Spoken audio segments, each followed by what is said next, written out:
Bonjour, vous êtes sur la chaîne de Kali. On va voir aujourd'hui le plan de trading Ishimoku du QVA de la semaine du 24 février au 28 février 2014. Commencera par, on va voir ici l'euro, le GBP, le STN et l'or. Ce sera suffisant pour les autres marchés. Je vois que c'est pas trop intéressant. Bon, pour l'euro USD, j'ai mis ici l'Ishimoku Daily et l'Ishimoku en 1 heure. Bon, ici, il y a eu un combo break la semaine dernière. Les cours sont sortis, ils sont revenus tester ici. Et puis, ils sont remontés. Ils ont commencé à faire un range ici. Il y a la première visite, la deuxième. Peut-être la troisième sera la bonne. Il y a aussi ici le bas du range a été visité. 1, 2, 3. La troisième pourrait être la bonne, mais ce que je pense, c'est plutôt haussier. Donc, on peut vendre 36,69 pour se diriger vers 37,70 pour se diriger vers environ 36,90. Et puis là, on est au milieu du range. Il vaut mieux ne rien faire.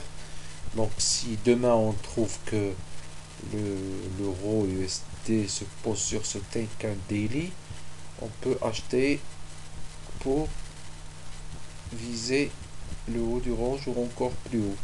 Parce que là, je pense que la cassure trouvera ces supports-là, Tenkan Daily, Span A Daily et Kijun Sen Daily. Ce sera aussi une opportunité d'achat ici à 36,23 et même à 35. 36 presque 35,93 et après ce sera un peu compliqué parce que on sera sorti du bas du nuage et on va voir que la planité de ce nuage daily, il y a aussi ce nuage qui est assez hésitant là en horaire.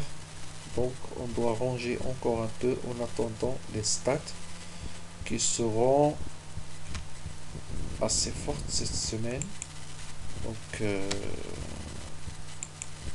ce que je vois, il y en a assez. Deuxième estimation du PIB anglais, des ventes de logements neufs aux États-Unis. Bon, ce qu'il faut faire attention dans ce cas en cas de range, il faut sortir des trades avant les infos, au moins un quart d'heure avant, et puis rentrer un quart d'heure après, quitte à attendre même 2 ou 3 heures pour rentrer sur des seuils clés. Et puis vendredi, il y aura cette stat chinoise du PMI manufacturier. Donc il faut aussi faire attention de sortir des trades à la fin de la semaine pour ne pas risquer les gaps qui peuvent se produire le week-end. Alors on va retourner à nos charts parce que c'est eux qui nous intéressent. Donc vente en haut du range, achat en bas jusqu'à la cassure. Et la cassure par le bas pourrait être un faux signal parce que il y a le support ici. En haut, les cours ont dépassé le span A mensuel, ils peuvent se diriger vers le span B mensuel qui se trouve à 1,3960. Donc je suis plutôt bullish sur l'euro, une cassure par là. La semaine dernière, ou avant-dernière, j'attendais quelque chose que je vais vous montrer.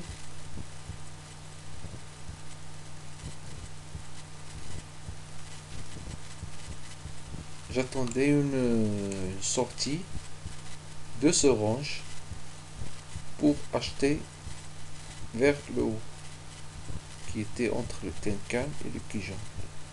Donc 35, entre 1,35 et 1,37. Et puis il faut acheter maintenant parce que là Il y a un petit drapeau ici qui franchement est assez propre, qui peut donner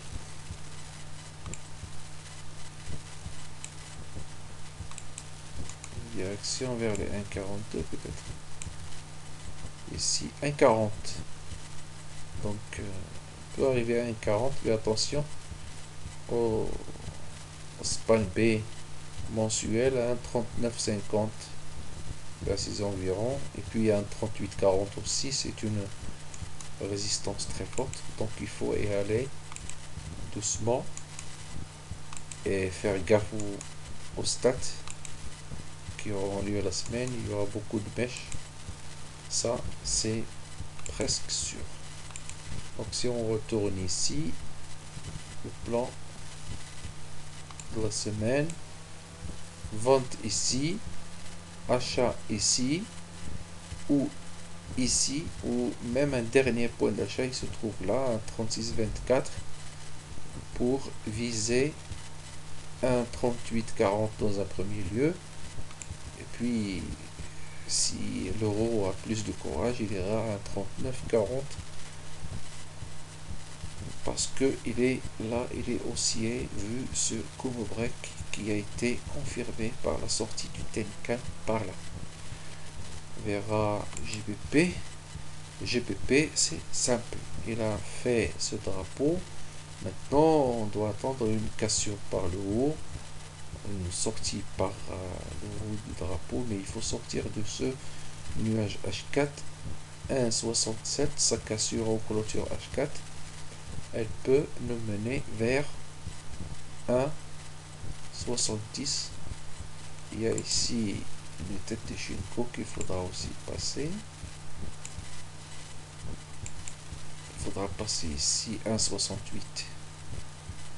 1,68,20, 1,68,10 environ. Donc si on reporte ce mât ici, on trouvera 1,70 comme objectif des cours. Maintenant c'est plat, c'est mou, ça bouge pas très bien, mais le sentiment est du marché est haussier parce que le nuage est haussier.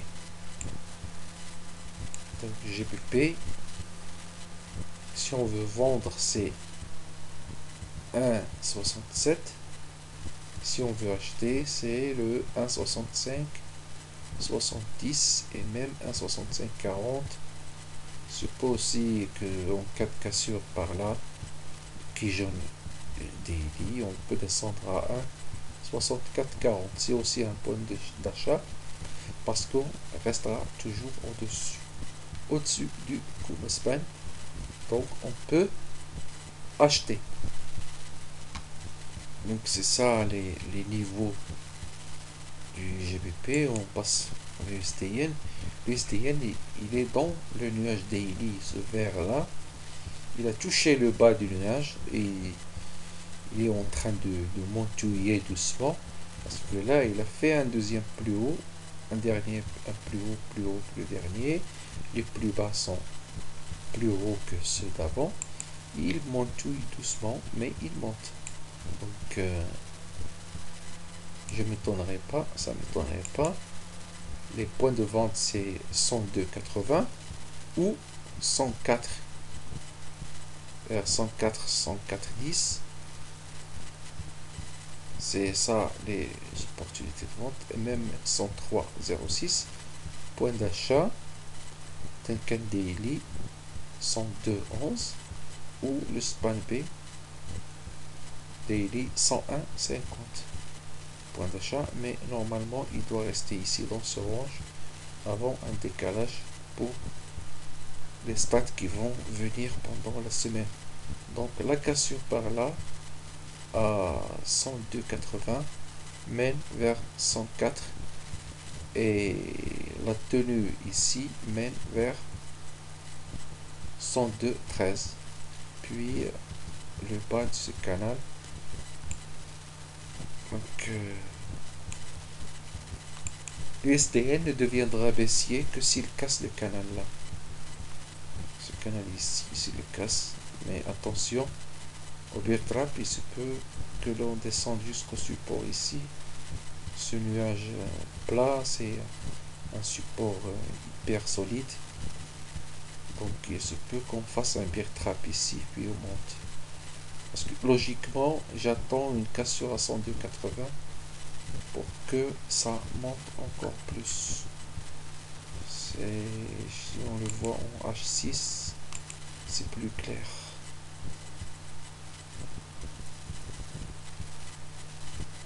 On voit bien que en H6, ici le Shinko Daily, il n'a rien devant pour monter. Par contre, il a tout prêt à un support. Ici, il y a eu un Kubo Break en 6 heures. Voilà, c'est sorti. Donc, direction ici, puis là. Et si il a encore du courage, il peut encore monter à 104,35, puis 104,80. Tant que ce canal tient, on monte. Doucement, mais sûrement. Pour l'or, voilà, l'or il a fait un Kumo Break Daily. Il monte, mais le Kijun ne veut plus bouger. Hein. On a l'ouverture du mardi. Voilà, mardi 5 février 2014. Et ça bouge pas. Le span ne bouge pas. Voilà, le nuage commence à grossir. C'est un peu louche pour la hausse. Et attention à cette résistance là. 1342. Celle-là, elle peut refouler les cours jusqu'au Tenkan au moins. À 1324. Puis au Kijun à H8. À 1311. Et puis c'est... Normalement, ce Shinko doit descendre, retoucher le span B, 1280. Ça restera toujours haussier, sauf en cas de clôture ici. En bas, ça devient compliqué. Mais là, une tenue ici, un retour jusqu'ici sera un très bon point d'achat parce que ce sera un rebond du Shinko sur le nuage, chose que j'aime le plus dans les achats sur repli.